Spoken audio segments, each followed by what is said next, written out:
Christmas is around the corner. Did you know we have to thank Queen Victoria and Prince Albert of Saxe-Coburg and Gotha for Christmas as we know it? Influenced in part by Queen Victoria and her husband Prince Albert, Christmas became a domestic family celebration in the 19th century. So, in today's video, we'll take a brief look at how Christmas, as it's celebrated nowadays, came about.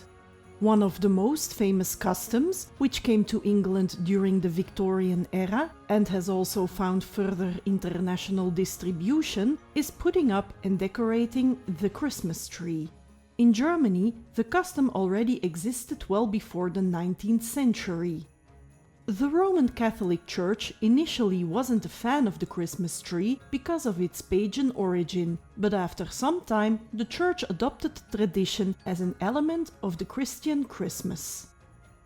In the 19th century, the tradition of a Christmas tree was already deeply rooted in the German Christmas tradition.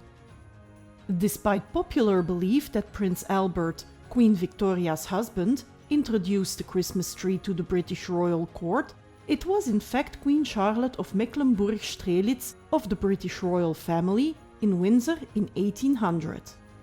Queen Charlotte, who was the wife of George III, was familiar with the tradition of a Christmas tree in her homeland and also introduced it in England. From that moment on, the custom of erecting a Christmas tree spread among the British aristocracy. But while the British upper class imitated the royal family and adopted the custom, it did not yet reach the majority of the British population.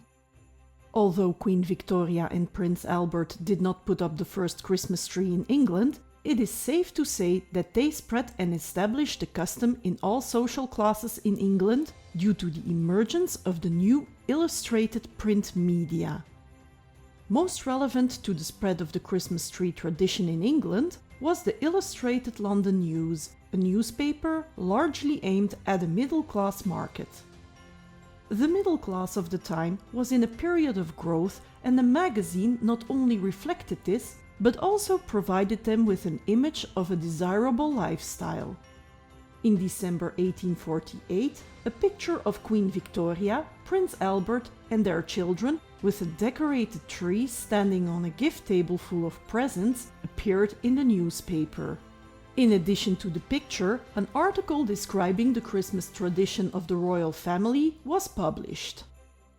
A story about the German tradition of Christmas trees followed, which gave readers a further insight into this new tradition. Through this article, the custom of decorating a Christmas tree, which the years before had only been practiced behind closed doors, became known to a wider readership who started to imitate the tradition in the following years.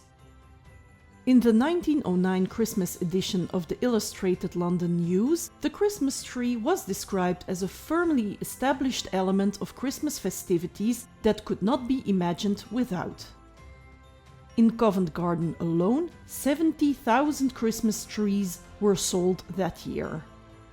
The Victorian era was also the moment when Christmas became a more family-oriented celebration, and the focus also shifted to children and their participation in the festivities. Although it was customary to give gifts in England since the 17th century, the great culture of giving gifts to children really blossomed only in the second half of the 19th century. The great culture of giving gifts to children only blossomed in the second half of the 19th century. Another new custom, which originated in Victorian England, was the sending of Christmas cards. John Calcutt Horsley was commissioned by Henry Cole to design the very first Christmas card in 1843, which featured a family raising their glass during Christmas dinner.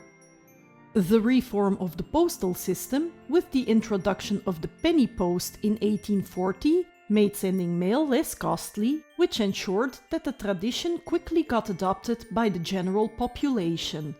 Unfortunately for Victoria, Christmas would change for her in 1861. Relatively shortly after each other, Victoria's mother, Victoria of Saxe-Coburg-Saalfeld, and her beloved Albert had died. In the years that followed, there was a somber atmosphere surrounding Christmas at court. It was not until many years later that Victoria was able to enjoy Christmas again due to the arrival of her many grandchildren. As we're nearing the end of 2022, I'd like to thank you for supporting my channel, and to those who celebrate it, I wish you a very Merry Christmas, and to all a happy and healthy 2023. Thank you for watching.